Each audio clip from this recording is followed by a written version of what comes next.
এইসব খাওয়ান খাইতে গেলে মানুষের তো আন্দাজ থাকে না, মনে করে যে পরের খাওয়ান যত খাইতে পারি আর নষ্ট করলো তো।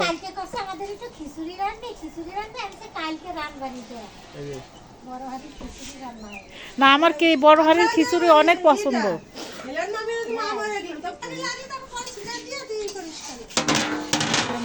আটকান আটকান।